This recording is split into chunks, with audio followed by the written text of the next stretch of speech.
We get do have through this. guests and This is we're so live funny. on. So we were already just chatting away and then like, yeah, we need to go live and stop talking to each other and start talking to you all. So GM everyone, What's up, we're gonna get everyone? going. And I So think we need to zoom out a little bit so you can get the full view of these fabulous, fabulous backgrounds we got rocking here. and Very we'll positive, explain. very, very optimistic backgrounds. We will explain. We'll explain all the things. We're very excited for today. We're going to be chatting about Farcaster news, what the builders are building, and then we have ruminations from Quotient and Jeff Goldberg from Social Forensics, I think is the name of his business. And we are going to do some serious data diving today. It's going to be a lot of fun. So please jump in to one of our chats and share this around, share this on Twitter, share it on Farcaster, and we will be back right after this 66-second little intro. Welcome to GM Farcaster, bringing you everything from breaking news to spicy memes to the deep lore shaping this vibrant digital community. More than just a show, GM Farcaster is your digital third space where the community connects, the stories unfold, and the culture thrives.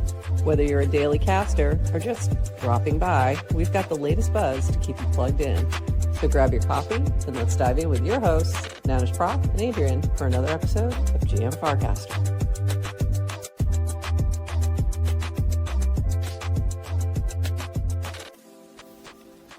This episode of GM Farcaster is powered by Clanker. Each Monday, we'll bring you the latest news from the Clanker team and highlight the builders innovating with Clanker and Farcaster. Visit clanker.world to launch your token and check out all the new features that Clanker V4 has to offer. Thank you, Clanker, for sponsoring GM Farcaster.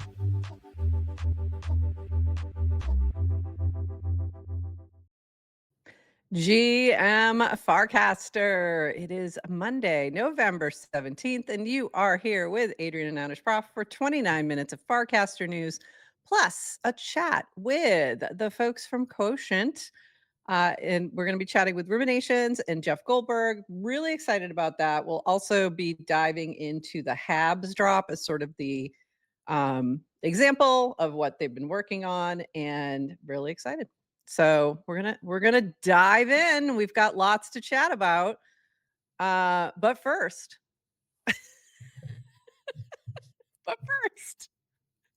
markets are looking great. But this was the funniest thing. Like, so Michael Saylor actually tweeted this over on Twitter. And everyone went, "What the fuck?" Dude, you put yourself in a life raft and told everyone else to and all he wrote was "HODL." Oh, yeah. Just HODL. That was it. And he dropped this picture, and we're all like, "Dude, what are you doing? This does not encourage people to HODL. This encourages What do people you to sell." What was the prompt? Exactly. I'm curious. Um, I'm curious, Michael. I don't know what you were how thinking can here, you be buddy. how can you be an AI doomer uh I when you mean, get pieces really. of art like this? Absolutely hilarious. This And then is it funny. just popped off, like everyone commenting on it because Did he comment and clarify or I retract? don't know if he ever did. Honestly, Yeah. I didn't see I mean, anything, obviously, but I also yeah. didn't dig in look, but this is really funny. And I don't know if you remember a while back, my mom was doing one of her market reports of like, mine is up, yours is down, mine being ETH, hers being Bitcoin. And I said, easy sailor. Yes. Um, so that's the first thing I thought of when I saw Yeah. this. Easy sailor. Yeah, I don't see anything. Just Mhm. looks like his usual, regular stuff. He's buying Bitcoin. So, all right. All right, Michael. How do we even know what the boat represents? You guys It think looks too like the surface frickin' level. Titanic. It's fiat currency, obviously, going Uh, down, okay. and obviously. Obviously. Obviously. That was Can't obviously the possibly prompt. be the whole entire economy. Can't global economy. Can't be that. No, Bitcoin's fine. Bitcoin's fine. And maybe that's what he's trying to represent. The rest of the economy is crashing like the Titanic, and Bitcoin's the lifeboat. It is funny. I have been reading the book 1929 by Andrew Ross Sorkin about all the people and events leading up to the Great Depression, By the and way, I just ordered it on highly Audible. recommend. I'm going to start listening to it this week. 'Cause you really it was like took a minute to get into it, but it's so fascinating to hear the different characters between Wall Street, government, industry, who the bears are, who the bulls are, and kind of like and how Hmm. they're, pumping their bags or not, and all the massive insider trading that went on. And it's just interesting now to live in a world where everybody can just like tweet their thoughts. So it's like, Yeah, it's like it's fun to be alive and it's observe. fun to be alive and observe. That's all. I just watched The Big Short. Highly recommend that you all do the same. Because Why? Because you think we learn from the past? apparently we do not. No, I think it's important to acknowledge that no, we don't. Here's your history. You learn nothing. Oh, I actually think that was, like, the opening quote. I forget, I know there's a literary word for when there's, like, a quote at the beginning of a book, but I'm not smart enough to remember what it is. But I actually think the quote from 1921 was something about how it's actually impossible to ever learn from the past. Like, your kids can't learn from you, they have to make their No. own mistakes, so, oh, Yes. well. Yep. So we shall. So buckle up, everyone. Also, in funny memes that have nothing to do with Farcaster, but they're everywhere on Farcaster, we have this lovely couple of gems. Come on, you can do it. Uh, this has been taking over the feed everywhere. Oh my God, you're not going to show for me? Really? Here we go. May I meet you? Jesus Christ. And also geographically monogamous and the guy with the sword. I mean, that was Yeah, the Planeteer CEO whose name is yep. escaping me at the moment. Uh I mean, it's just been the boomers are on fire. And I just want to clarify something for all the youngins because I realized I'm like, how old is Bill Ackman? So I went and looked this up.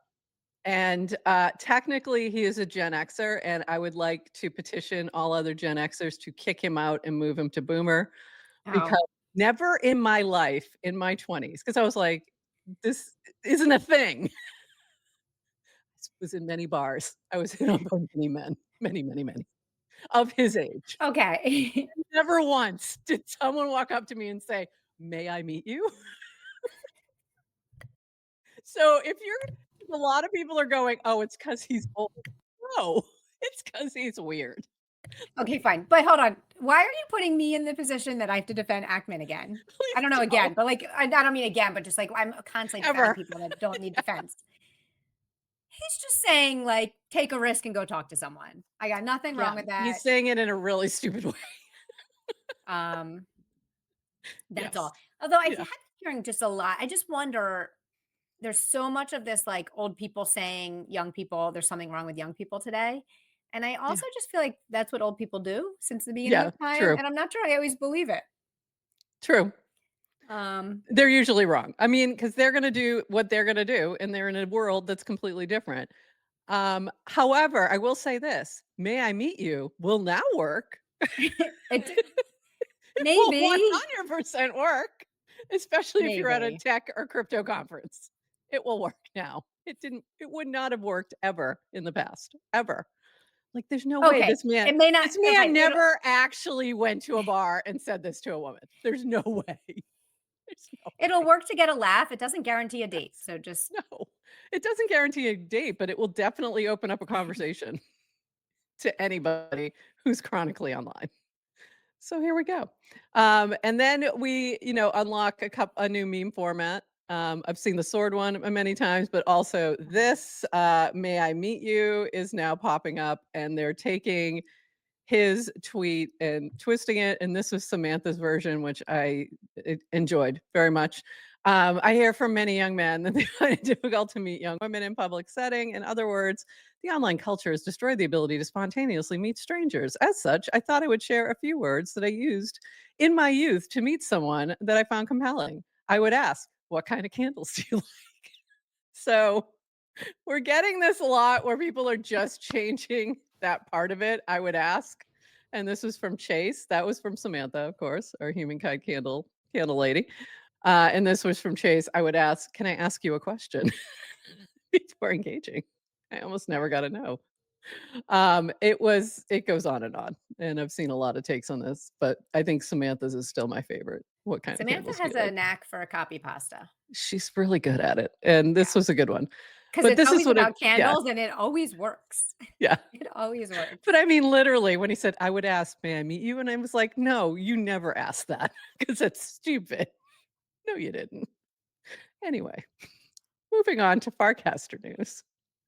After the laughs that we desperately needed, we move on. 29 seconds of Farcaster from our friend Brad Q. What did you miss this weekend? Hard to miss that lots of people are in Buenos Aires for DevConnect, Farcaster meetup on Thursday. Please make sure you're following the DevConnect channel if you are there or if you are not, because you'll either get some FOMO or some JOMO. It's up to you. The natives are restless over the removal of custom reactions on FC, GM, Wow Wow, Rainbow, etc. Miguel Garres' commentary artwork piece seems to provide the stage for thoughtful comments from Garrett, Danica Swanson, and we will get to those in just a bit. Several others about the bigger issue of what it says about Merkel's sensibilities to FC culture. Warplet Mania continues as Say Angel released Warplet scenes with Friday at Work and DevConnect themes. Also related, Base WTF released sheeplets that were a hit on the timeline. We'll talk about those. Perp released Habs, $ Habs, HABS, as in haberdashery, to wide appeal with lots of FC lore and OG vibes connected to Degen Dao. GM Farcaster will probably explain further. Yes, we will. We'll not only explain further, but that is one of the examples that'll be used when we talk about the data behind it all. Nanar is becoming a force on the timeline with lots of new use cases, but this weekend there was lots of Nanar therapy going on with the Nanar Tell Me About trend. Personally, I was waiting for Nanar to bring out the Stuart Smalley. You're good enough, you're smart enough. And people like you, but I guess we're early. We should probably program Warpy to do that. And then a little bit about us being back today. So, good summary. And let's dive into a few of those things. This from Dan and commenting on TLDR. I don't know why everything's loading so slowly. Probably because I had these ready since last night. I was getting ready early, and there you go. So now it's like moving slowly. Farcaster culture is a thing. And this was in a quote cast of TLDR. Farcaster culture is a thing. Spending half of my time on Twitter now for Bracky, and man, it's so different. The level of unnecessary hatred there is off the charts. I have daily interactions where I'm generally shocked at the effort someone puts into crafting the most cruel words you can think of to someone they don't know and have never interacted with. Farcaster is different in the best way, and I will agree with that. Um, yeah, almost said some petty stuff on here, and then I realized this place is sacred, and we don't need that energy on FC GM.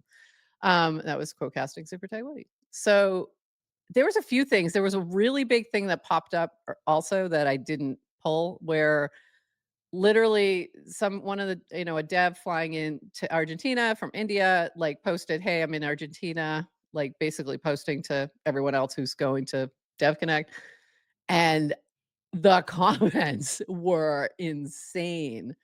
I mean, luckily he's making money off the racism. I mean, he's Mhm. because of Twitter rewards, because like it was awful to see, and it did give me a lot of new people to block, so that was fun.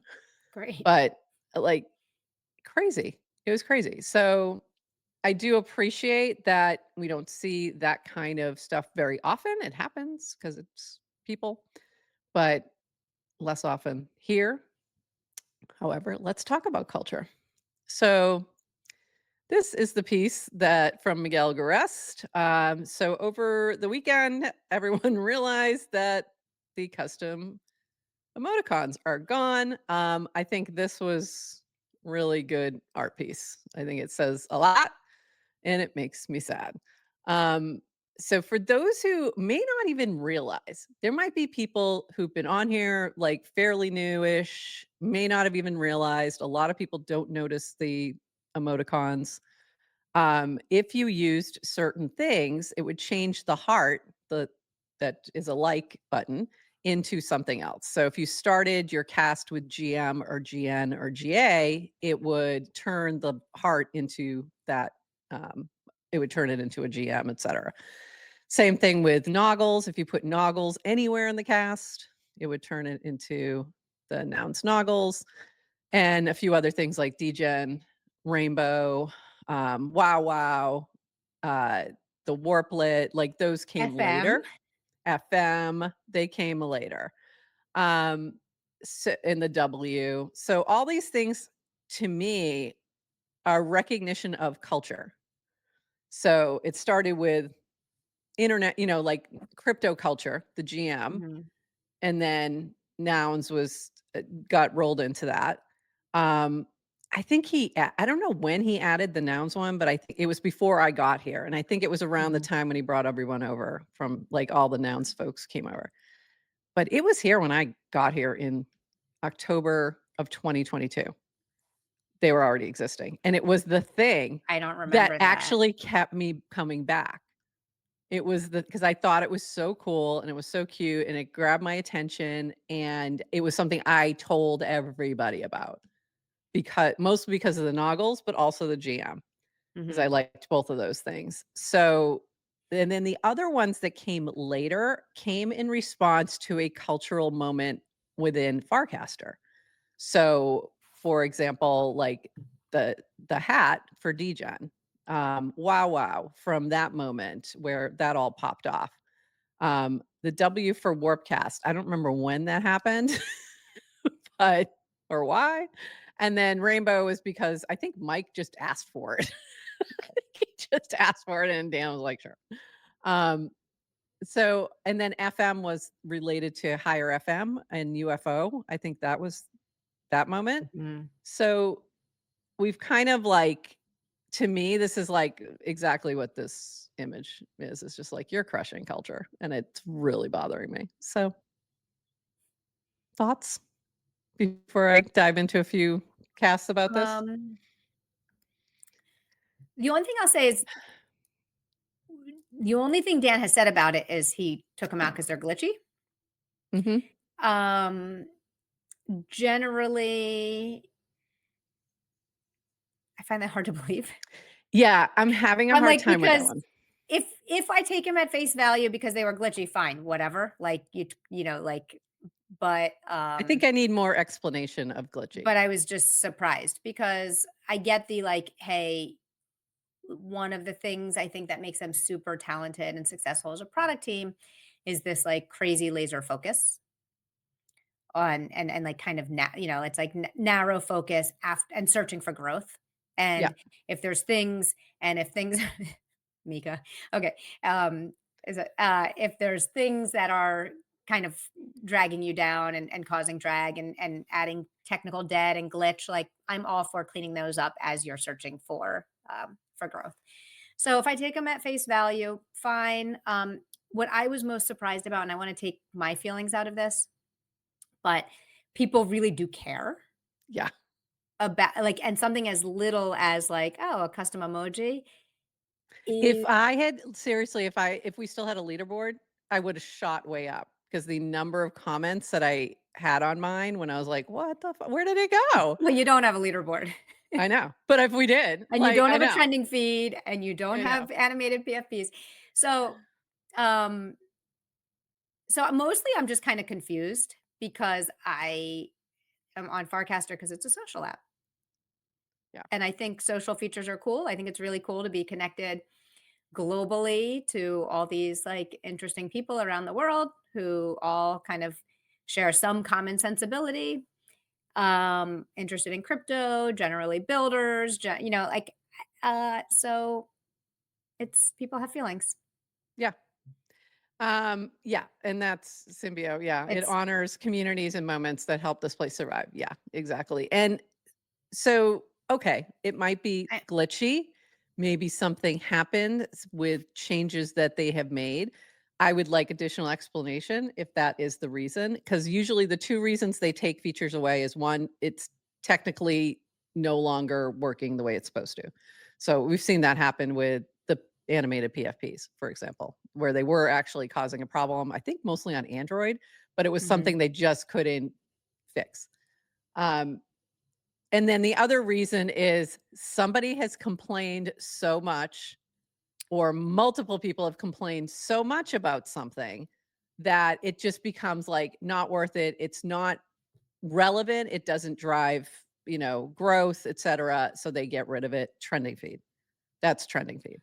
Right. Um, People did not like the trending feed, right? Because they felt like it was just showing the same people. Was that the right. complaint on trending? It Yeah, was the like, you're complaint was just like, "Oh, it's only it's the same benefiting 10 the people who same are whatever, whatever." Yeah. okay. And I totally disagree, but it was the whining that essentially the squeaky wheels were too loud. And they Mhm. just were like, "This isn't worth it. This is a distraction." Mhm. So to me, this feels like it's more in that category. But I will take Dan for his word that something's going on. I would just like additional information to explain what, how, when, because these have been with us since I joined the network for over Yeah. 3 years. And Dan has always been So, transparent, yeah.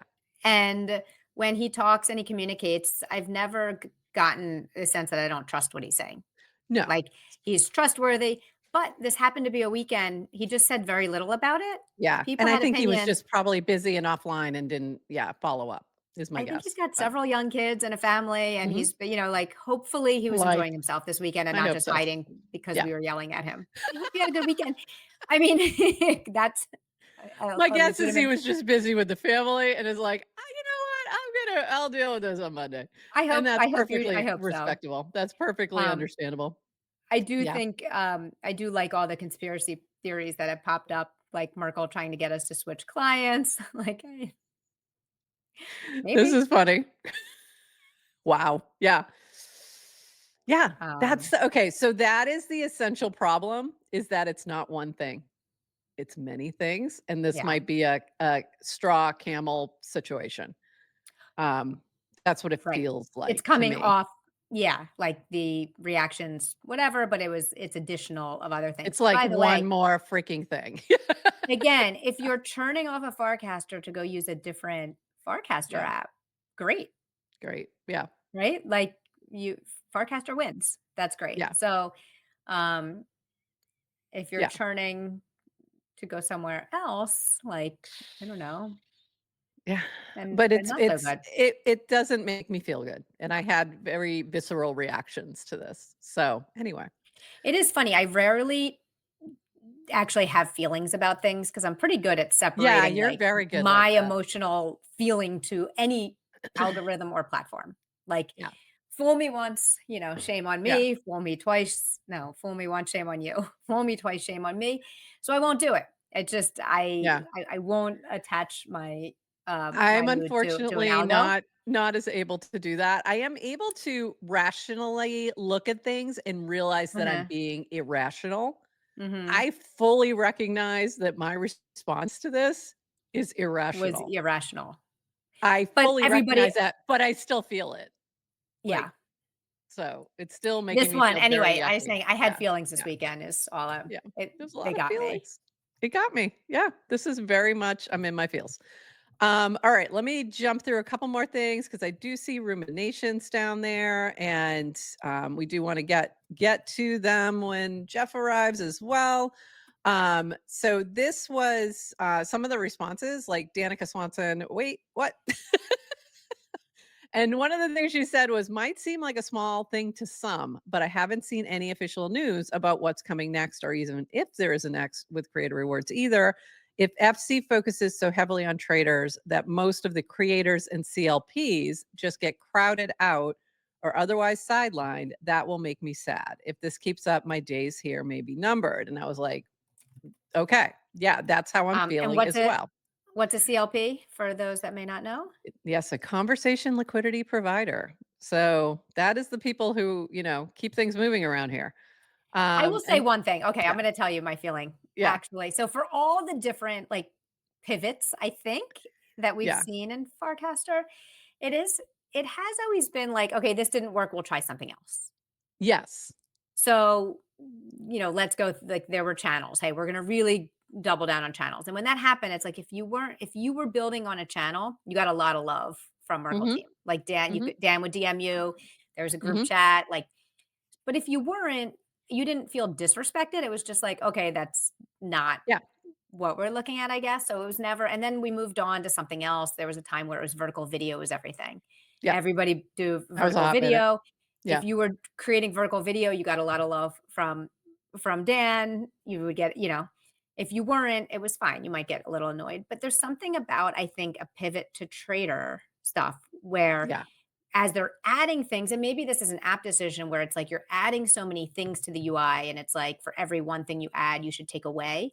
But it feels like it's the first time where people feel like it's fine for you to focus on something else in search of growth, which what we need. But people, I think, are feeling left out, disrespected, like Yeah. I think that's what we're picking up. That's So, I was thinking about this, like, okay, you you have your missionaries, you have your mercenaries, and right now you're looking for mercenaries because you're specifically diving into trading as a way to actually create a sustainable revenue source, which I totally get. So, we have this moment where the missionaries are feeling a little ignored and put off. And the thing I think that maybe Merkel needs to keep in mind is that the reason that you preach to the choir is that's how you get them to sing. mhm, So if you want all these folks who love Farcaster so much to continue to love it, talk about it, and sort of evangelize that this is a great place to build, then you got to stop shitting on them. Like, you gotta be very careful about that because that's what it's feeling like right now, and that will be mhm, detrimental. If you start to lose the social of the social network in your social trading, you're gonna lose the thing that makes it special that actually might end up providing you the sustainable revenue that you're looking sure, for. yeah. So, And I don't know if you listened to Dan's interview with Chaim. I did not yet. I keep Okay. forgetting to do that one. I gotta listen to that. But he did say, he said he does lack, um, oh, I forget his word, maybe cuddliness? Yeah, clearly. Warm, like, I think that was the term he said, I can't remember, but, like, and I think people were looking for some cuddles this week. Cuddles? Yeah. Hugs? I can't remember. He's Warmth? not I don't know. he's He's yeah, not cuddly. and that's not unusual for a founder like him, but Yeah. what they normally do is bring somebody in to fill that spot, and I think that was the TED plug, but it didn't work out. So, Does he need a Sheryl Sandberg? Okay, let's yes, he does, yeah, but not her. Okay, really quick, couple more quick things, and then we're gonna pivot over to our friends, Ruminations and Jeff Goldberg. Just want to point out a couple more notes on this, and you guys can go take a peek. If it'll pop up for me, good. This is from Garrett. Farcaster continues to take away the fun features, custom reactions, animated GIFs, and I don't think DWR values fun as much as he should when thinking about priorities. I understand that trading features and performance are key priorities. I support that, but taking away the fun things that we have acted as social glue is a mistake. So same kind of thing we're saying. Really quick, let me circle back to this. We'll come back to some of this other news after we chat with our friends down there. Let me open up some other links for them. Um, I was thinking we were going to get through all that before they came in, and I don't know what I was thinking. I don't know why I thought that was even going to be possible. Uh, go. You 'Cause asked there me was a what my lot you to asked me you asked me jump for into. feelings. We had a feelings I know, and I episode, did want so they always go I mean, we longer. could seriously talk about that for a while. Yeah, we could talk about that for a while. I just wanna pull up some of the stuff from Perp and Waken, folks, Okay. While before you're I doing get that, I'll them just share up my here. while you're Yeah. doing that, my favorite conspiracy theory is Dan just purposely does things to get us to talk. So it's like, it's his own way No, to, it's just outrage farming. I don't think so. It's a nice theory. I say it's conspiracy. No, Can't prove me that's not what wrong. this is. That's not what this is. All right, let's bring up our friends Ruminations and Jeff Goldberg. We are going to talk about Quotient and also the Habs drop, which was Quotient used. So, welcome, Jordan and Jeff. We're so happy to have you here. GM, GM, and GM. yeah, even though if you type that now, you will no longer say GM. Anyway, how are you guys doing today? Welcome to GM Farcaster. It's so great to have you here. Yeah, it's great to be here. Thanks for having us. I want to start with uh, Jordan. Let's start with you. Can you give us some background on what is Quotient? How did you go about developing this? And then we'll circle over to Jeff to kind of give us sort of a the case study, if you will, using Habs. So ruminations. Let's start with you. And Sure. also, Yeah. can So, you tell us about your name?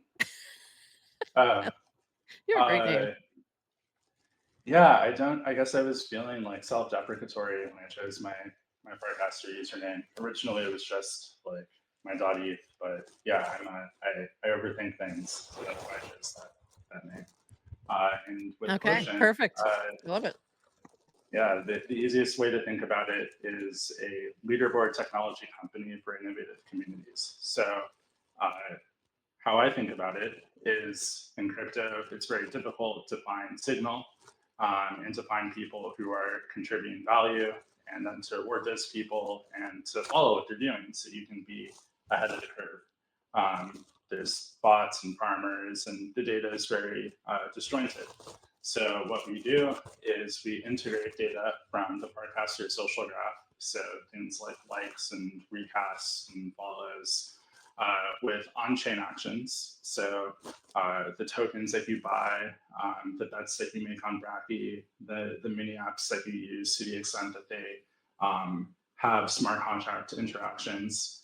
And then we do a layer of analysis on top of that to kind of create a view of the world of people who are contributing value in crypto. So when I say analysis, I'm referring to things like scoring accounts based off of their social reputation, which is where our quotient score is derived from. Labeling accounts on how appealing they might be to copy traders, labeling accounts as founders or builders because they have started companies or are bootstrapping their own things like you guys are. And what this allows us to do is create different interfaces for people to access the data to do useful things. So at first, we did a lot of airdrops and rewards programs. So communities wanted to know who are the people contributing the most value, for instance, by like getting people to buy our token.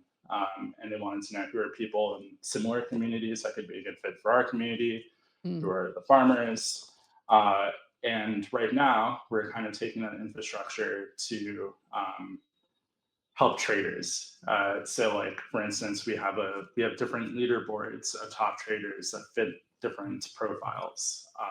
And by filtering all of the trades happening on different dexes through this leaderboard, we can kind of see, okay, here's the tokens that they're buying.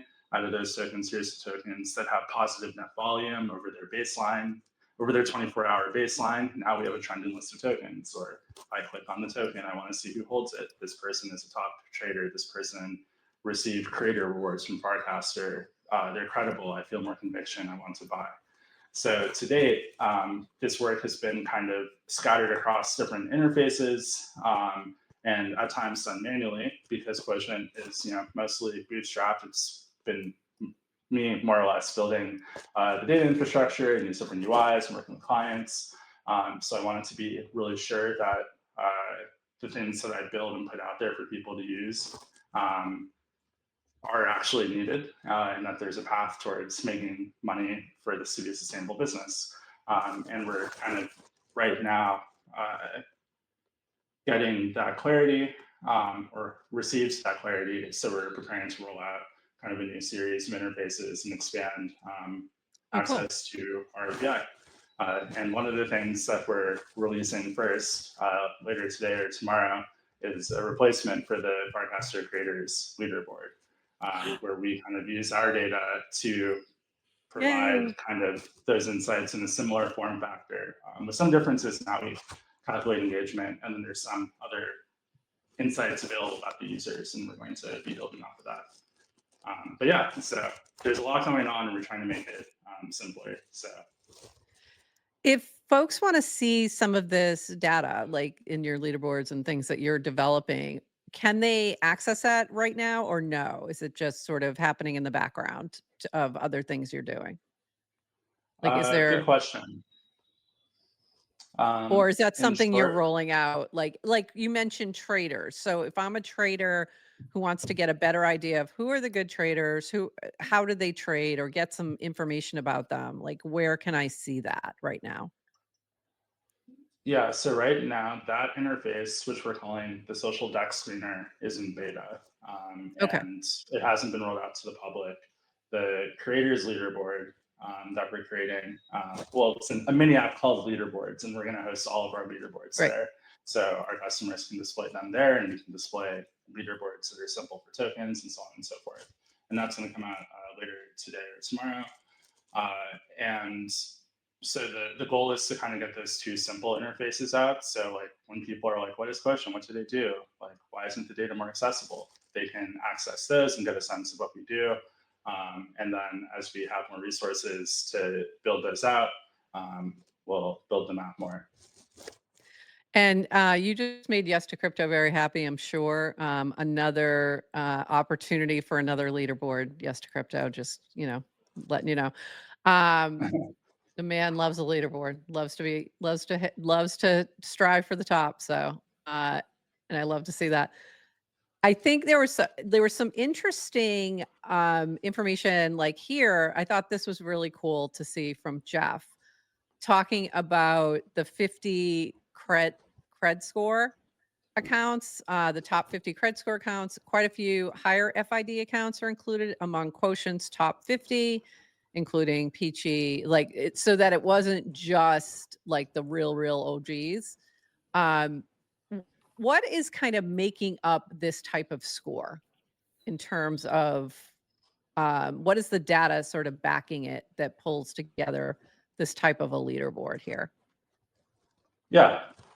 So the Quotient score initially started as a utility because I wanted to scrape all of the Farcaster data, but it's expensive and takes up a lot of space. And I was like, I don't know, I've been on Farcaster. I don't think there's like actually 1.1 million accounts who I should scrape data for. I think there's like probably 10 to 20,000. So as a shortcut, I was like, I'm going to look at everyone who has received at least 10 interactions from someone with an FID below 10,000, because my understanding was that those people were kind of hand curated. And by doing that, I reduced like the number of accounts to look at by 30 to 30,000. And then I created a little score, and I was like, oh, like these scores are actually pretty useful. That's interesting. And as Quotient kind of progressed, I realized that this was like a kind of niche to establish ourselves, and put something out there that was relevant and fit a form factor that people were used to with an NAR score. So it's evolved a bit from then, and the process is basically first we kind of hand select a group of accounts that are reflective of the different niches within Farcaster. So developers, creators, founders, traders, etc., who are like paradigm cases of people who are relevant and incredible within their niche, like everyone on this call besides me. And then we have this graph that looks at all the different interaction types on Farcaster. So like likes, recasts, mentions, replies, quotecasts, etc. All of those have a weight and a direction. And then we run kind of a modified version of the PageRank algorithm that starts at our like set of trusted nodes and then follows those paths out to different people. So like reputation in this algorithm kind of propagates out from the most trusted records. So what this leads to is like an outcome where say that Dan doesn't follow me. He's never interacted with me, but he interacts with Christopher a lot, and Christopher followed me and interacts with me a lot. Then that influence from Dan propagates down to me. So yeah, it's it's almost basically like just, it's almost like a way, almost like Christopher is sort of vouching for you in a way. It's almost yeah, in their own way by just interacting and like with that, because he has such a higher score or whatever. So that makes sense to me. yeah, exactly. And then we have kind of added some safeguards to reduce the impact of farming, which I won't get into like all of them Yeah, don't because tell us. people will try to game them. They But I will absolutely will. say that one of them is like engagement farming cast will follow some templates. So if it's like Oh, good morning friends and then like an image of coffee, like we won't count engagement for that cast. Or like uh, something base blue square, right? So there's things like that that are more like subjective, and then there's some other safeguards that we put into place. But we're going to be kind of upgrading that framework. Like it was really more of a marketing thing, like a utility that we decided to use as a marketing thing, and isn't really what developers like need.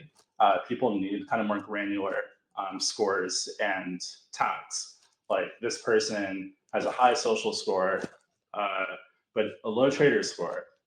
This person has a high trader score, but a low trader score. This person won a QR auction. Like there's all these different segments that people kind of want to layer on top of each other to make a decision. And we're going to be doing that. But before we do that, we're going to kind of make our existing scores available to everyone. Like they're already kind of available to developers through an API, but we're going to put them on Dune and like do a little write up, and people can experiment with them and criticize them and so on and so forth for us to incorporate into the platform moving forward.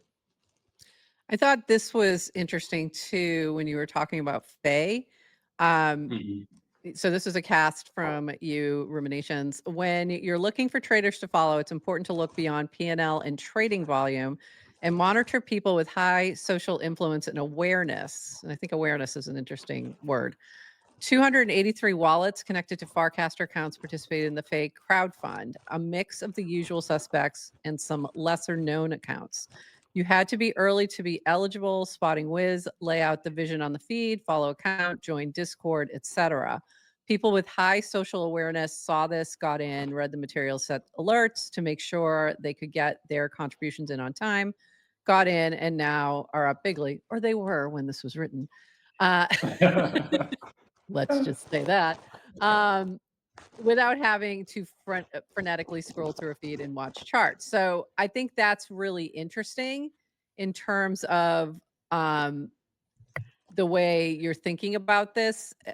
I like the idea of awareness, where this is how the social network actually can influence, or not influence, but inform the trading.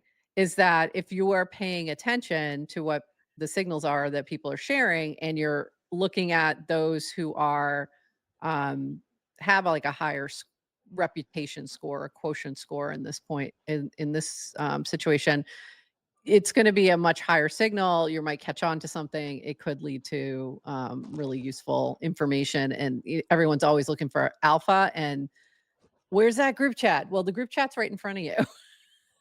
It's been here all the time. It's like literally everything that happened with Faye was totally public. Like there was anyone could have joined in that Discord. You just had to be following Wiz, or paying attention to him. That was sort of the tweak, or the folks who were following him and were doing the same thing. Right. So there's like a little bit of a cascading effect. So I think that's really, and you can see that repeated over and over again for different things. So, and I think we'll see that more and more. Like Habs was another one where, folks were paying attention, probably picked up early, and others who weren't maybe missed out completely because they just weren't dialed into the right folks. So it's an interesting way to look at it and think about it, because I am not particularly a big trader in terms of volume at all, but I might hit on some things just because I do like network very well. Like I'm terminally online, so I'm paying attention to a lot of things because of this. So at least if it's Farcast related, if it's, in other ecosystems, I may miss it completely. And that I think is normal. Like you're going to be dialed into certain ecosystems and others you're just not, as you can't pay attention to absolutely everything. So the Right. more we can get like things like this, where it's easier to hone in on that attention and awareness, it's really helpful to folks who are trading, especially. So, but for anything really, just to find interesting builders and stuff like that as well. So, very cool. So did that Yeah, kind of yeah, like sum up? Did I? Yeah. yeah. Um, I could screen share something to yeah. kind of And then and then I'm going to have reinforce that point. Jeff jump in too. But yeah, go ahead. Just took mine off so you can share when you're ready. Cool. Yeah, just to drive in that point, I'll share your profile on our new interface. Okay. Where, yeah, so like in crypto especially, like a lot of social context is missing. It's very difficult to understand like why someone matters or why you should care what they do if you don't spend a lot of time here.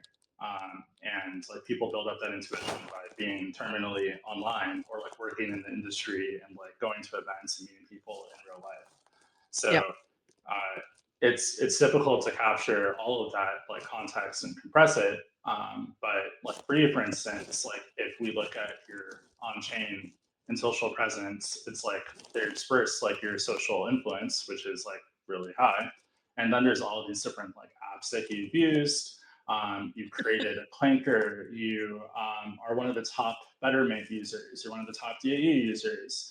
You're one of the top clanker evangelists, which is a segment of people who, when they post about clanker tokens, drive a lot of buy volume to those tokens. So even if you don't trade a lot, I think that that's more important from a token discovery perspective than someone who has high P&L posting about a token, because like there's actually a lot less signal in that in terms of like it's one skill to like spot a token that's going to go up, and then it's another skill to trade that token at the right time to realize profit. So what we're trying to do So is in other push words, people more I'm really towards good at spotting the tokens, but I hold them forever to zero. I do a lot of round tripping, folks. So you just need to be better at selling than I am. yeah, but then that if you don't, sell the token, then that is good for you socially. So it's like, yeah, everyone like when we put this into the kind of like habs NFT engagement leaderboard. Yeah.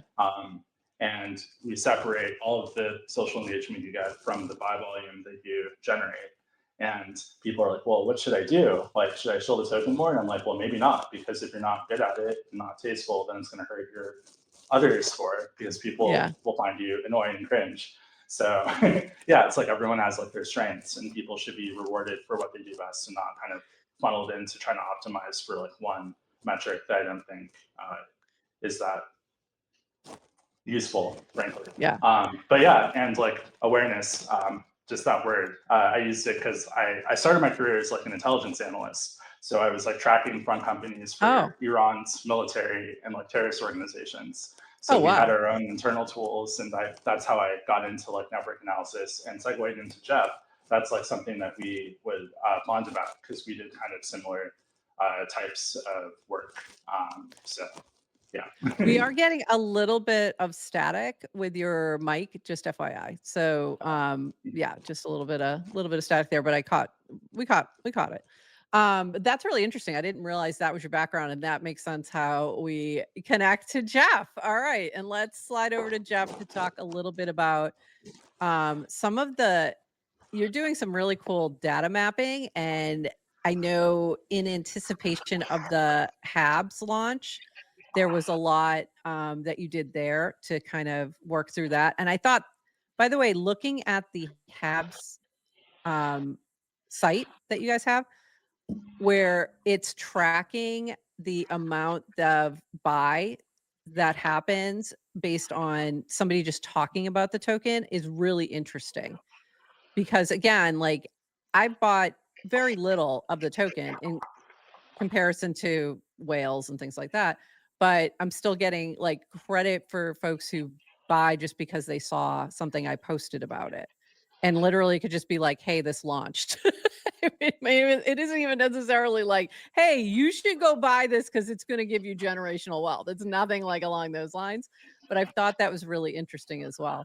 Um, Jeff, why don't you jump in here and just talk a little bit about data mapping and how you're sort of demonstrating these connections that are then being brought into Quotient? Sure. Would you mind switching things over so I'm able to screen share as well? Because I You probably will should be pull up. you Yeah. Okay. should be Cool. able to. Yeah. Let me go ahead and do that. Give me one Yeah. second. Because Um, Jordan, yeah, Jordan pulled his off, so you should be good to share. And cool. So yeah, let's it's see it. Are you seeing my I screen here? Yes. not Hopefully. yet. So click the presenter invite and it should bring it up. Why did it? Okay. 1 second. Sorry about that. No Well, problem. let's getting prepared. So yeah, social forensics has been around since 2018, and hopefully you're seeing my screen now. I I have it am now. forwarded. Yes, now we Cool. got it. There we go. And our core focus is segmenting social audiences that has two sort of main use cases, one of them being marketing and the other one being sort of the identification of platform manipulation, something that you may have seen me in the feed refer to CIB, or coordinated inauthentic behavior. That's sort of an industry term. So yeah, like it's the two prongs of what we do. One is marketing, so that's like a good one. It's not sort of dark and always bad, whereas the other one sort of is a little bit, you're dealing with a lot of bad actors, I would say. So how did social forensics come about? In 2017, I was really annoyed with Twitter. Somebody had bought a bunch of fake followers to my account, and back then I knew some folks that were pretty senior at Twitter. Reached out to them and, hey, this happened. Here's why I'm upset with it. Don't worry about it, Jeff. Our systems kind of over time will remove all of those, inauthentic accounts. If I wanted to go buy Jordan 5,000 fake Twitter followers, I could do it really easily. It would cost me under $20, and he would all of a sudden be very popular on Twitter. At this time, however, when this happened to me, it was annoying because I was doing work as an influencer. I had about 100,000 followers across Periscope and Meerkat, two live streaming apps. So, my mindset was, hey, maybe I'm pitching a brand or an agency for some Right. business. Somebody else could say, hey, you don't want to work with this guy, Jeff, and use the fact that all of a sudden my Twitter account had, a bunch of new followers overnight, and they could kind of maybe use that as like a proxy for my character, right? So that's why I was sort of annoyed by it. Back then, I didn't know how to do any of this mapping, so I hired somebody, and this map sort of was a product here.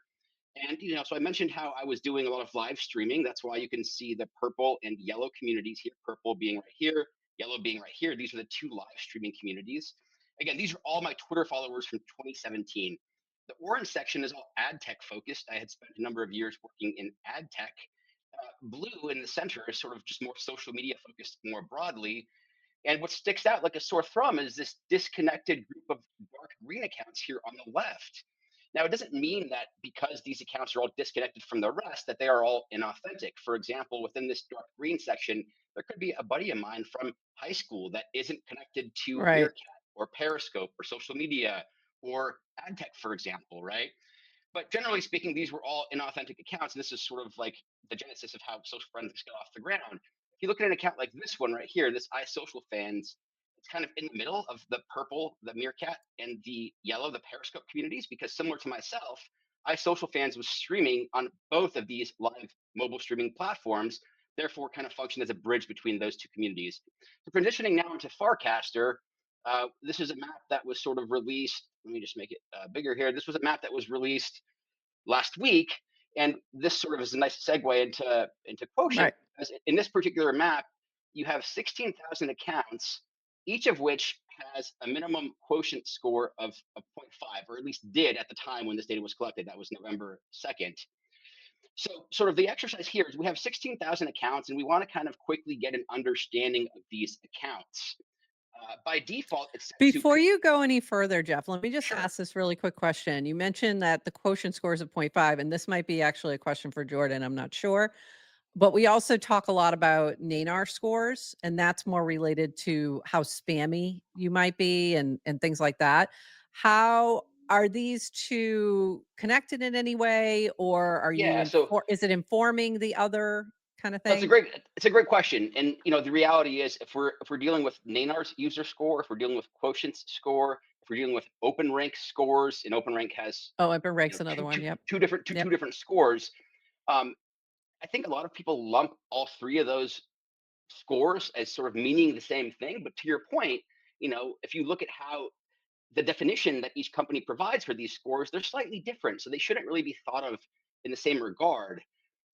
One thing that I like with regards to Quotient versus Nanar or OpenRank, I think that Quotient's algorithm does a nice job at sort of capturing recency. So, like when Mm. Murtaza came onto the scene, for example, and was sort of growing pretty quickly, it would take him quite some time to kind of really climb the leaderboard with regards to Nanar or OpenRank. Whereas with Quotients, he could do it in a much sort of faster fashion. I think there's a lot of value around that. So yeah, I would just kind of call it to attention that.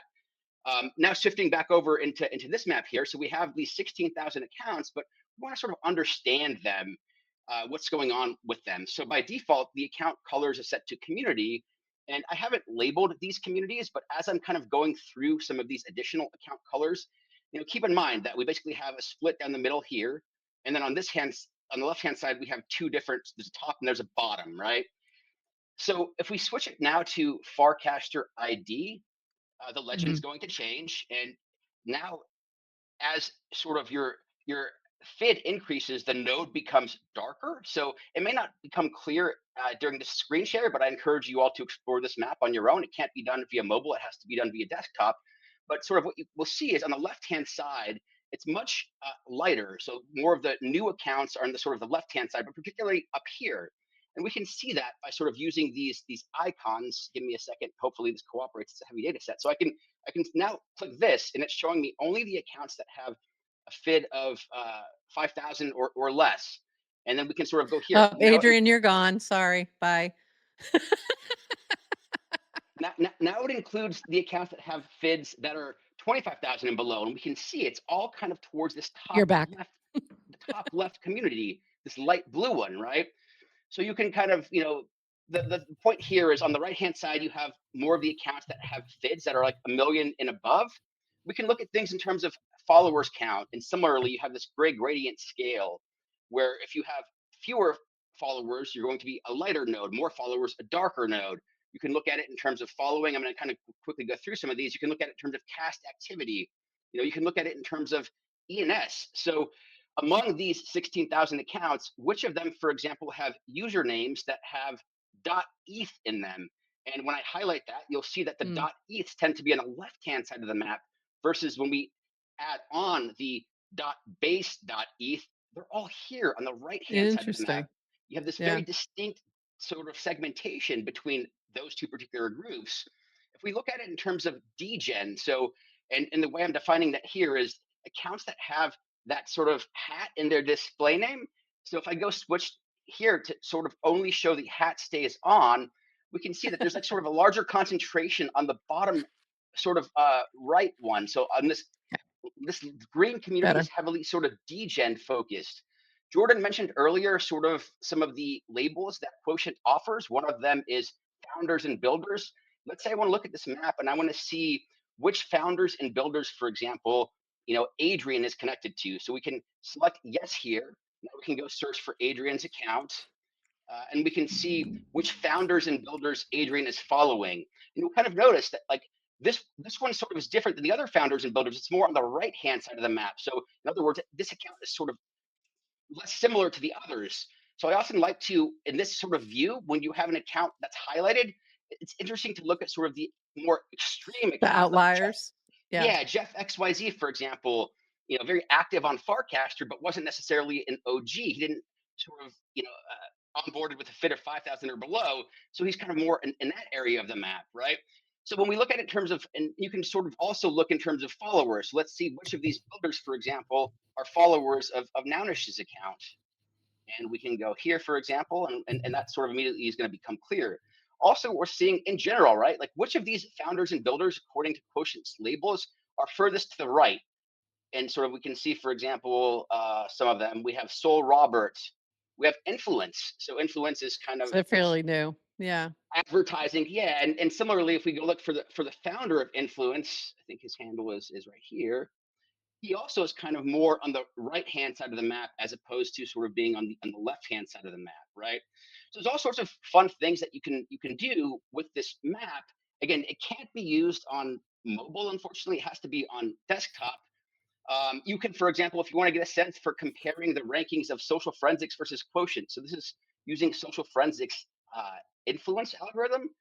And what I can do is I can just sort of cycle through these 8 evenly split tiers. Give me 1 second here. So we'll kind of see that with social forensics, the first sort of bucket is largely on the left hand side of the map. And we sort of start increasing it to kind of include accounts that have less influence as we kind of go further and further along. And you can sort of see that generally the left side of the map has more has better rankings. If we look at it in terms of quotient, you can really visually see the difference here. And that, so here's the first tier, and you already have accounts that are up here, which do not appear in social forensics when you're sort of looking at the earlier tiers, right? So yeah, I mean, I'll maybe kind of leave it at that for now. Time always passes really quickly when I'm going through I these know. maps, so I don't know how much I So actually do you covered I there that know, was that we was I think useful. But you and I spent like 45 minutes just looking at like all this stuff. So you can spend so much time really diving in if you're a bit of a data nerd, which I think many of us are, and just find it really interesting. So so can you talk a little bit, and this is either Jordan or Jeff, about how this all connected with the recent haberdashery's launch of Habs, and like how you guys worked with them to kind of create, first of all, like what they're doing a couple different airdrops. One is strictly for the holders, the original holders of haberdashery and Degen DAO, and then there's a whole separate thing they're doing that's around community, that is including sort of activity that's happening now. And I know that you're working with them and have a whole yeah, sure. um So I can quickly start there, then I'll pass it to yeah, Jordan. So this is the second project that Social Forensics and Quotient have worked pretty closely together on. The first one was Noise's airdrop, slightly right, different kind of application and sort of unification between the two companies. But in the case of Noise, Quotient provided an initial airdrop list. We overlaid it onto the map and sort of were asking questions like, does this make sense, after processing and looking through a ton of data points to kind of understand the position of the map. Does this make sense? There's an area of the map that's less good, if you will. In the case of the haberdashery project, social forensics involvement is more so around the content marketing side of things, I would say. So the map I just shared, you can think of that as habs sort of effectively sponsoring a public good. I think for those projects that are doing airdrops in the future, a map that has as its base all accounts that have a minimum of a quotient score of zero 0.5 is quite useful for those that want to understand where accounts fall, that maybe like how they're doing their methodology for airdrops, where they shake out, right? um, Jordan can speak more specifically to the methodology and the leaderboard and that sort of thing, because he's kind of more driving that piece, whereas social forensics is kind of more involved on the content marketing front. Go ahead, Jordan. Sweet. Yeah. I can share that that'd be the great. current leaderboard just to Yeah, have a reference point. that'd be great, because I don't know, last time I checked I was number 5 and I liked that. Now you're number 4. Yay. Yeah. Wait, is Toady still above me though? That really annoys me. I'm working on that. Yeah. Ever so But slightly. I mean, it's seriously like motivation. It's not, a little bit of static there. It's not motivation from a monetary perspective, by the way, in terms of, it's more of a sibling rivalry motivation, just to be clear. Like, literally could be anybody else and I wouldn't care. So, go ahead. You can go ahead. Oh, I think you shared. Hold on. Let me pull it up. There we go. Yeah, I mean, it's really interesting. I think that more important than monetary like compensation, people want to feel valued and acknowledged and recognized, Yeah, which I is think that's true. something that like even Henri, like the founder of Privy, like when they sold to Stripe, he was like, I want to be on top of the creators leaderboard. And me, I didn't buy Yep. a haberdasher's NFT at first because I was like, oh, I don't know, like blah blah.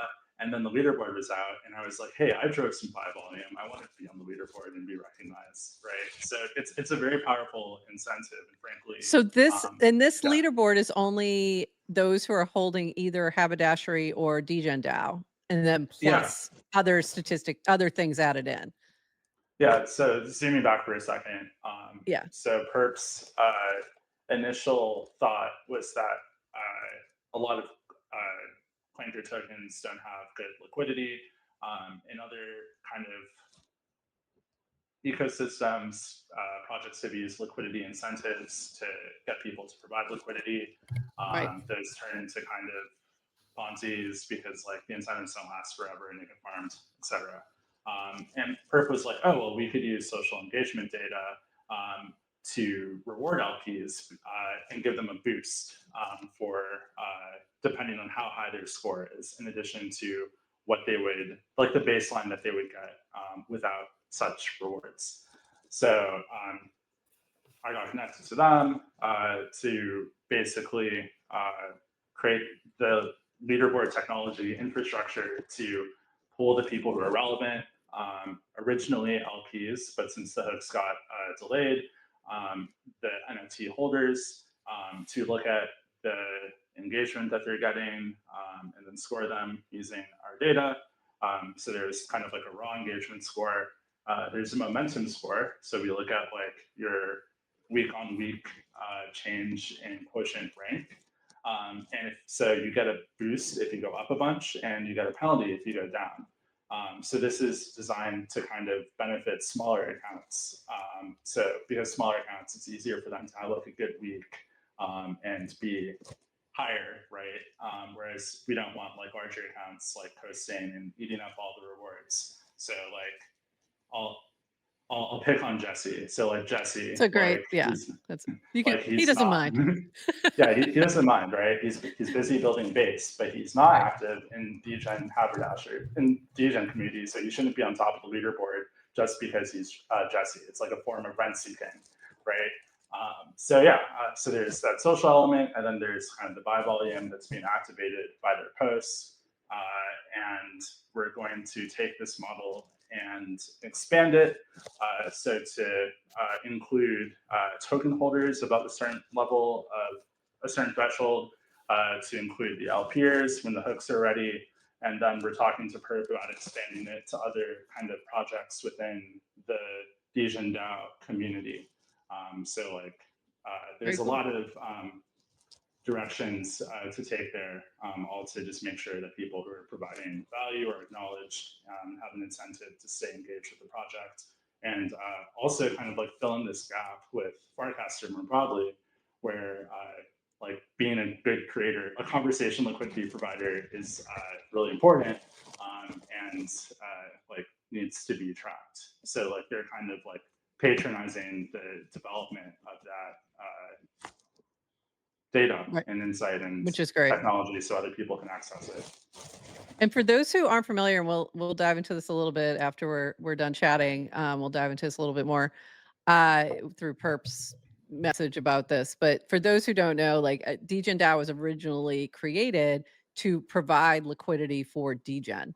So that was the first use case. That's what happened there. And then it went on to provide, grants to certain builders and, work to do this. Haberdashery was the second one to allow more people to come in and be able to, again, provide some additional liquidity.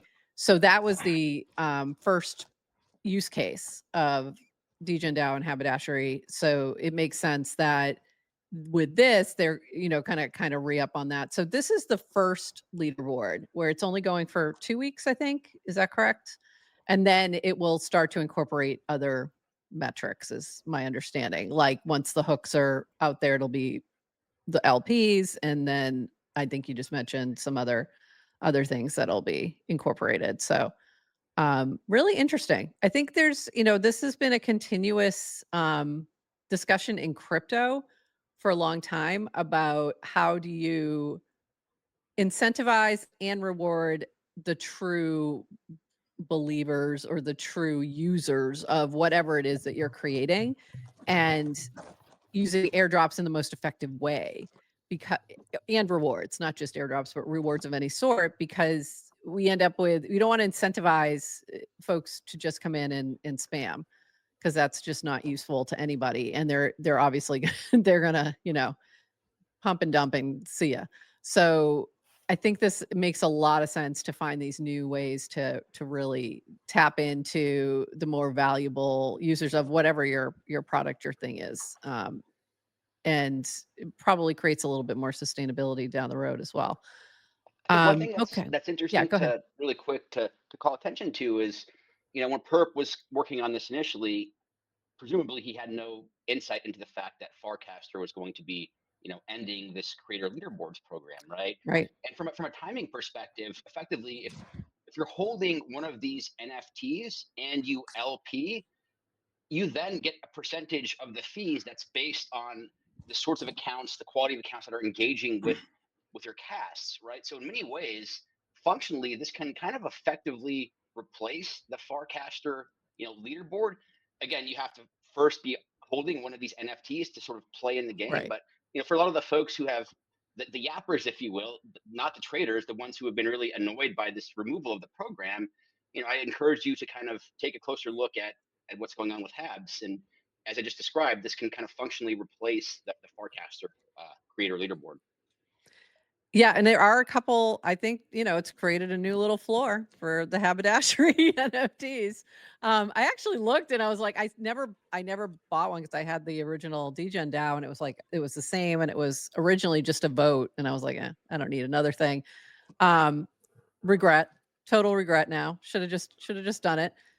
It's because I went and looked and I'm like, okay, this doesn't make sense at this point, and I still should have just done it. But you can't even buy the DGen DAO one. None of them are for sale. So your only way in is the haberdashery. So go check it out. I have no dog in that fight. So it's another way to get on that leaderboard. And it'll be interesting to see how the same data is used. Like, I like your idea that you're creating sort of another leaderboard for the creators to replace the rewards one, because I think that could be used by a number of different people in a number of different ways. Like, it doesn't have to be Merkel, the ones rewarding. It can be anyone. And I was mentioning that I'm like, I want to do a crowdfund where we just like randomly pick a number every week, and that's who gets it.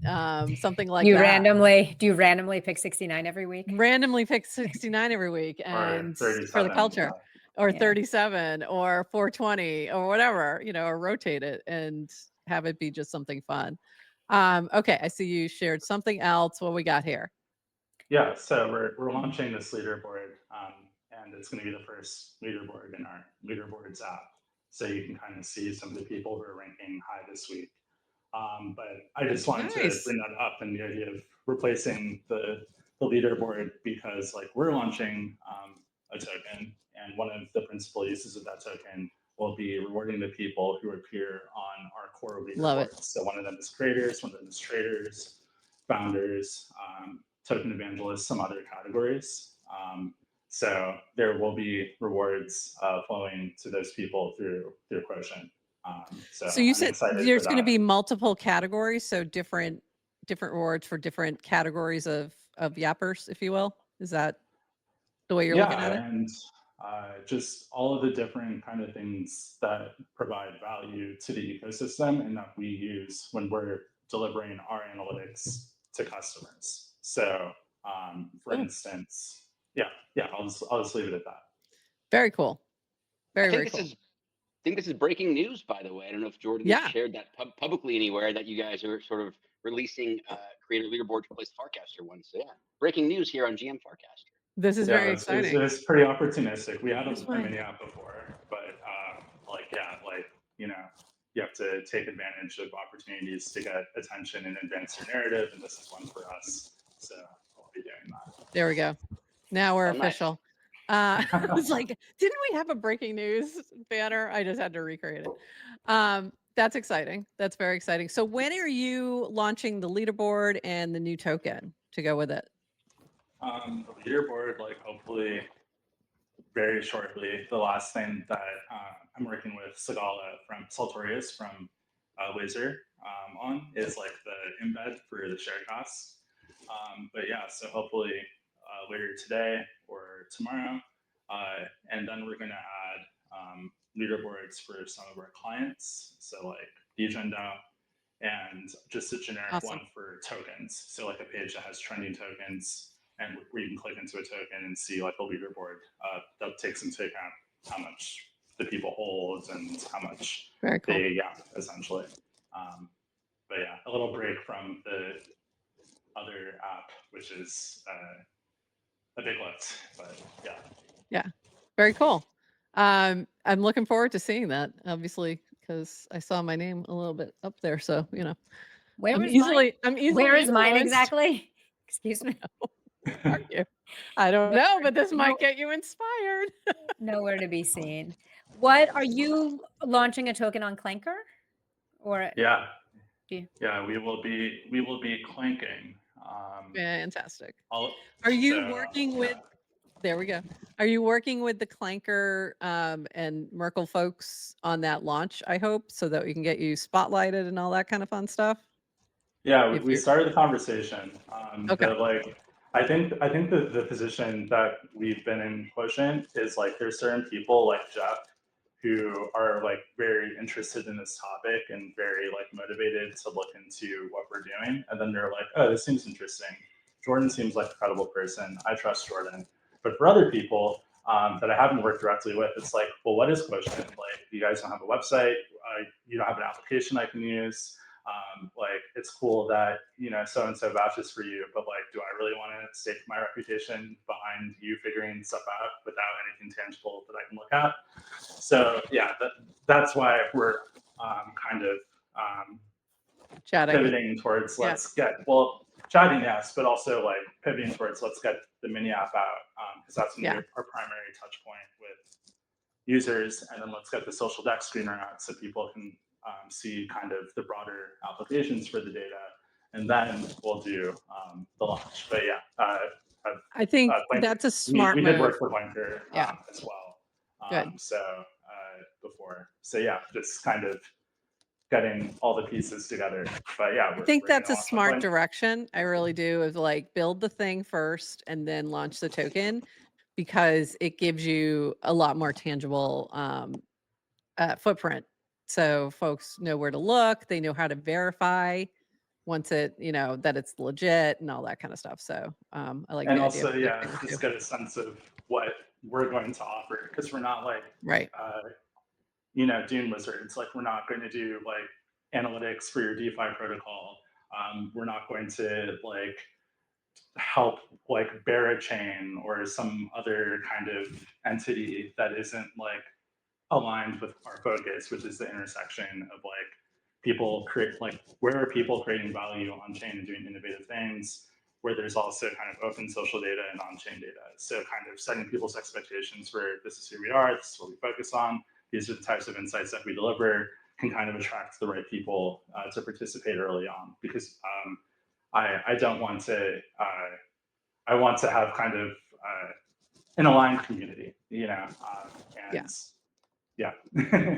I like that. I mean, I think that's really smart. And I also don't think there's it's better to take your time and get it right than jump into like a token launch. So yeah, I love this. Anything else that we missed or didn't touch on that you wanted to shout out before we wrap? And then we're going to do a couple more news things because this is it for us this week.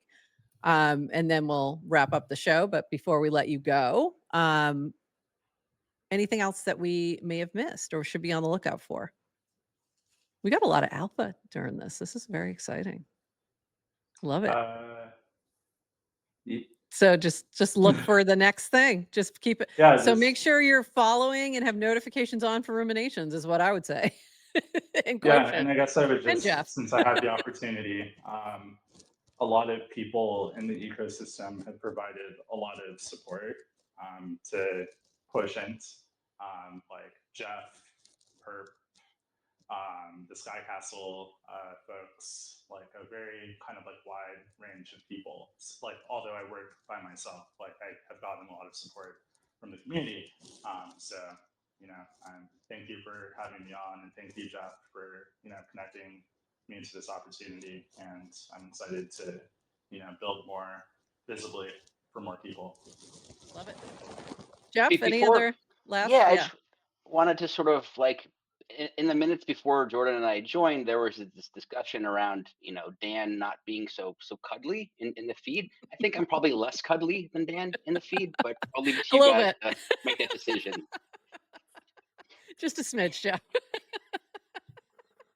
Jeff, you are one of these people that, like, if you've met Jeff, and I don't mean that you have to have actually met him IRL, but if you've met him like like this, on a video chat or something like that, I can take a lot of what you say online with a grain of salt because of that, because I've met you and I know you. So it becomes like a different way of a different lens to sort of view you through. So you may not be cuddly, but we really love your data. My elbows are very sharp. Yeah, You We were love a your data. wrestler, right? You were a college wrestler? Ah, there we go. correct. It tracks. You've been a little I think you've been softer. Mhm, You've been more mhm, cuddly of late mhm. than when you We jumped like onto the this scene. version. When Keep you this up. jumped onto the scene, The weather guns the weather's a-blazing. getting cooler, so cuddling is nice. No, Oh, yeah, Jeff, May I Jeff's meet cuddly may I arc. meet you, Jeff? in the beginning, Dad and I butted heads quite a bit in the feed. Then I sort of got to the point where I was like, "What's the point? Like, What is the it's point of this? yeah." So Exactly. I And learned that's from what, Jeff. yeah.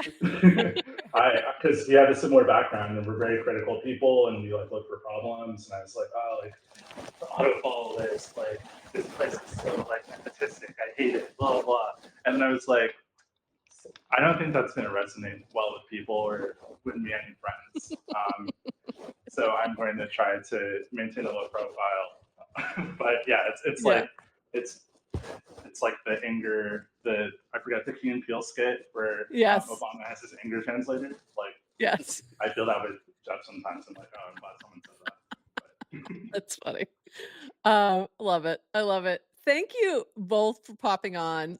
We'll definitely love to have you back again somewhere down the road with when we have another cool thing to dive into. I love the data. Jeff, did you post the thing that you were just showing so that people can like dive in and look at it themselves? Is there a link to that somewhere yeah, on so your it's if you scroll down on my feed, it's maybe less than 10 casts down, but it's maps.socialforensics.com/Farcaster_Nov 2025. Just find it on Okay. my feed. I'll It's easier find that it. way. Yeah. How about that? I'm going to find it. I'll throw it in the show notes. It'll make it very easy to find. But yeah, you should Perfect. definitely check that out yourselves so you can really dive in a little bit more, find yourself in there, like just poke around. It's very interesting. So thanks so much to both of you. Really appreciate you popping on. And have a fabulous rest of your day and your week. And we're looking forward to seeing the new leaderboard app, mini app. Same to you, and thanks for having us. Yeah. Thank you. Yeah, you too. Thanks for having us. Bye-bye. Have a good rest of your day. Bye. Thanks to you both. Super interesting. So interesting. We've got a couple more things we need to just touch on real quick. And before we get too far from this topic, I want to just circle back to the Habs launch really quick and just put a pin, just like, top that off real quick. And we did have this launch last week. This is something, as we mentioned, DGen DAO is doing. It's going to be a bigger thing than you may realize. It's not just limited to those who are holding DGen DAO tokens or haberdashery. It's going to be much bigger than that.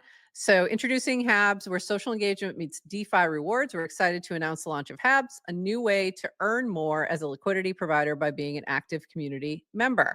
Habs is a social mining project that connects your Farcaster activity with extra rewards for providing liquidity.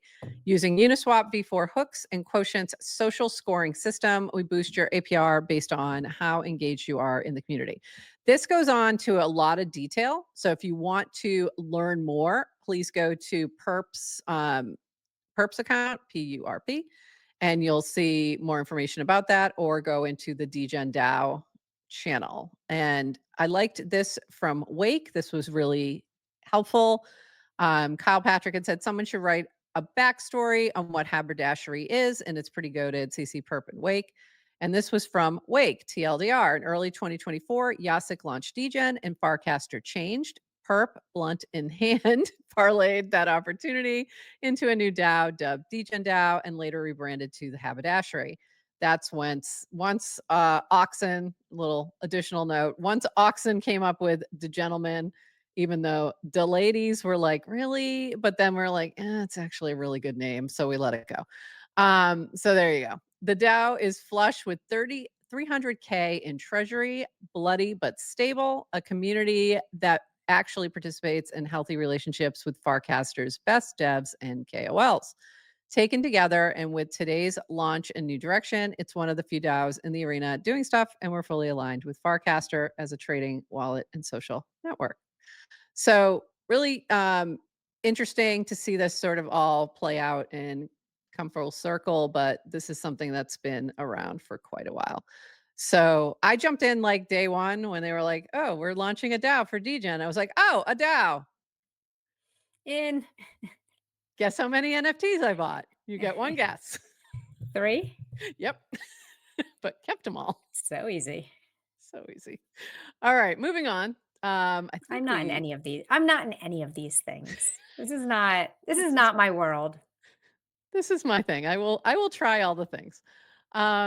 This is from Yasik, and I'm not going to read this whole thing, just the beginning, and you can dive in. A lot of people have been asking what actually makes DGen different from other Farcaster clients, and the honest answer right now is not much yet.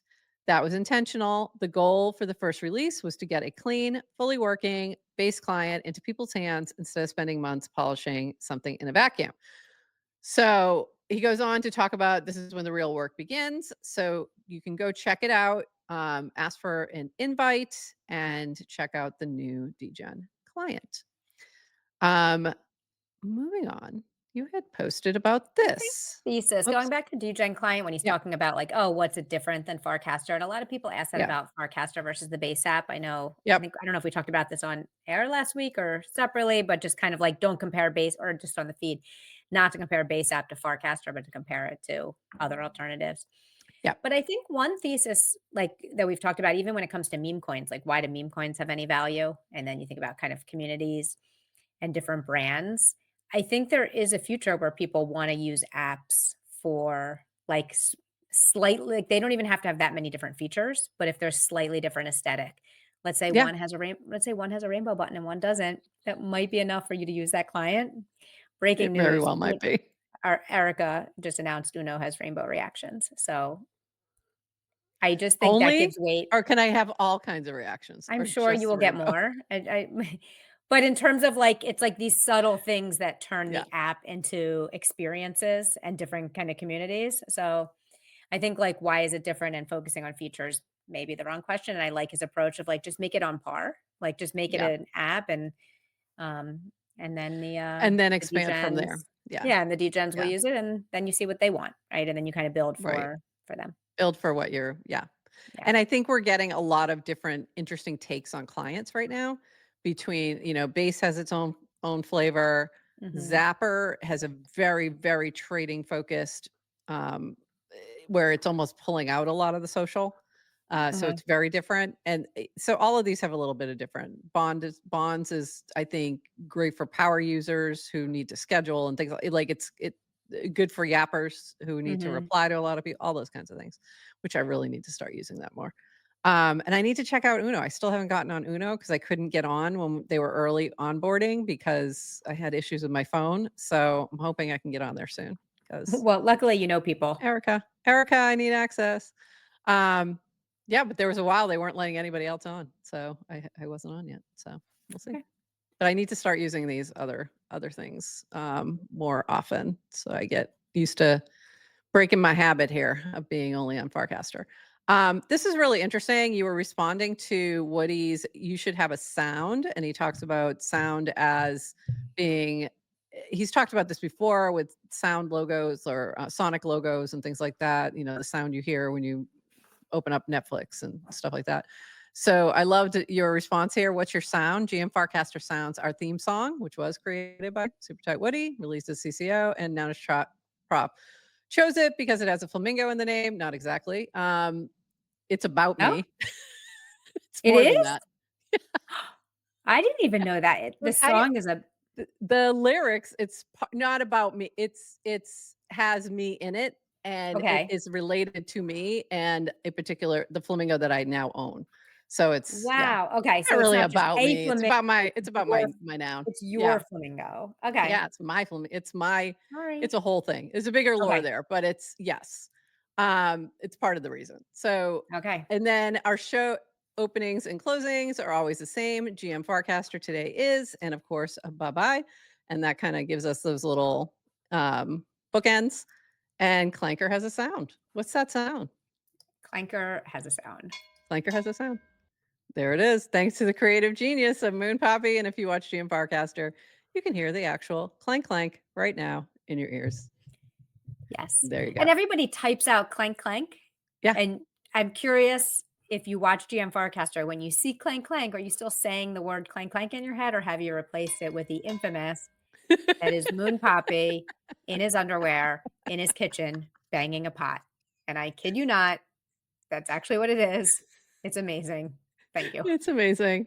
Thank you. And I hope you all hear it every time you say clank clank or you type clank clank. Okay, a couple more builder notes. We had this from Apex 777 Veil Cache mini app, deposit into Veil privacy pools, all within Farcaster. Veil Cache now supports setting up a Veil account via Farcaster, as well as depositing to another wallet via the mini app Veil. And then you can also go to veil.cache. And this was interesting. This is the reason I'm showing this. I'll hold my hand up and say I slept on a mini app for Veil as I just didn't think it was a good use case for one, but I was wrong. Distribution is distribution. Since launch, pool activity has only gone up bigly. So lesson there. Just lesson there. If you're creating something, definitely consider a mini app. Couple more things really quick. Adding Namaste Joe to my Farcaster Friends collection. This is from Kristen. Thank you, Shara, for tracking down this Wayward Gifter package, which, by the way, I didn't expect to be so elaborate. What a delightful surprise. And I love that the Namaste Joes are just popping up in all different places. And Yes. just fun. Maybe Just fun. I'll bring mine to Argentina. I love that Kristen has a whole Farcaster like collection on her Yeah, bookshelf. Or I love that. I'm sure you I do do too. too. They're kind of spread out amongst all my nounish stuff Okay. too. It's kind of Yeah. mixed in. It doesn't have its own shelf. But there's a lot. This from our friend Brett. No running by the pool. There are 6 total Nomi runner game versions: OG, slime, smoke, mud, wood, and water. Can you collect them all?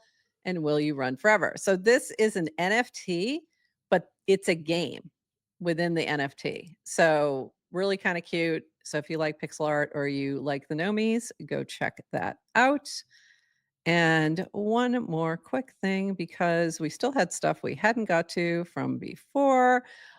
This is our last day. This is the only day that we are on this week. So we are going to be off the rest of the week. Adrienne is going to Argentina, leaving us all behind to head to Argentina. And you're going to have a blast. I know you are. So we have Let to me make the change my most of this. We've got a background. couple more quick things, and one of those is devconnect. I love it. And I'm just trying to get this to come up. Come on, you can do it. I know you can, because I closed it. But we had a couple other things happening. Come on. Where is my devconnect stuff? Sorry, this is all just moving slowly right now because it's like, yeah, you're supposed to be done by now. So we had a couple other things that I just wanted to show, and one of them was this. Come on, from Say Angel. We have warplet scenes. So we have to talk about warplet scenes. We can't let that go by. Generate scenes with your warplet friends. Just tag them. For now, there is one theme to all scenes. Current theme is TGIF. It's now switched to devconnect. Running this experiment up to 1,000 generations. Must hold your original warplet to participate. 1 generation per person. So pick your friends wisely. This is not a mint. I am Fafo with the Warplet Factory. This is for fun. Expect bugs. Share your scenes. So this is really cute. And our first one, I don't know if this is my first one. I had a couple. I did a TGIF one, and then I did a devconnect one. And the TGIF one, we were crying. Let me see if it'll come up, which was hilarious. So the TGIF had everybody in an office with cubicles and computers, and all the computers in our scene have down only happening. Oh, this is the other one. This Oh. is the devconnect one. So this is the current one, and you can go add additional folks. So I just added you and Linda, and I love that I'm facing this way because I'm not even going, and you two are this way. It's kind of funny. And then this one, we're both crying because the markets are down. And I'm like, but why is Adrienne crying? She doesn't even look at charts. Like, it doesn't make sense. They're like, well, she's crying because you're crying. That might be I'm it. empathetic. I'm Uh, empathetic. might be it. Mm, And I'll then we cry had with you. sheeplets from base WTF. This is crazy. These are just crazy. So your PFP becomes a sheep. So this is funny. The sheeplets are here. Farcaster Pro only. DWR told us to love the warplets, but like Linda said, they're kind of ugly in a cute way. So we made something even cuter to balance the ecosystem. Open the mini app to meet your custom sheeplet and join the flock. Meet your sheeplet mint and let the ba begin. And it's just really, they're really funny. So go check that out if you haven't already. And then lastly, we have a lot of stuff coming out of devconnect. So this was, I think this is happening today. This is Nouns Fair in the Ethereum, in the devconnect Ethereum's Fair area, I believe. So this is probably happening now. So go check that out. And then also we had an app town hall. I think this is also, I don't know when, I am so confused with the time zones, but it's soon. Sometime It's tomorrow? Tuesday. The app town hall is tomorrow. Yeah, but what time is it there now? I don't know, but it's It's Tuesday, 10 a.m. well, in Argentina. yes. So go check this out. This is from Chaskin. A very happy I will Friday with say, exciting news to share. Oh, go ahead. Go no, ahead. I'm What were just you going to gonna say? give advice. Like if you're at DevConnect, follow the DevCon account on Farcaster, or I Yep, think it's EF DevCon maybe on Twitter is the name. I think so. Um, Yep. but there's also a DevConnect channel and there's a DevConnect app. And if you've gotten a ticket, you've Perfect. gotten links, you've gotten emails like with links to the app and follow along. So follow along, but this is from Chaskin. We're hosting the first Ethereum app town hall together with Nouns, Octant app, Aave, ENS domains, and PoApp at DevConnect next week, this week. This is not a marketing event. In good old town hall fashion, the teams are pulling back the curtains on their operations and sharing their roadmaps in this open forum. So this is a state of apps and Ethereum. So go check that out. I think, is Linda going to be there also? I think she was going to be there as I well. think so. So go check that out. And also follow the DevConnect channel. This is where you're going to see everything that's happening. If you're at DevConnect, please be adding things here because Adrienne's also got a fun little thing she rigged up for this to all be flowing into the booth. So there you go. So very cool. Lots of FOMO, lots of JOMO.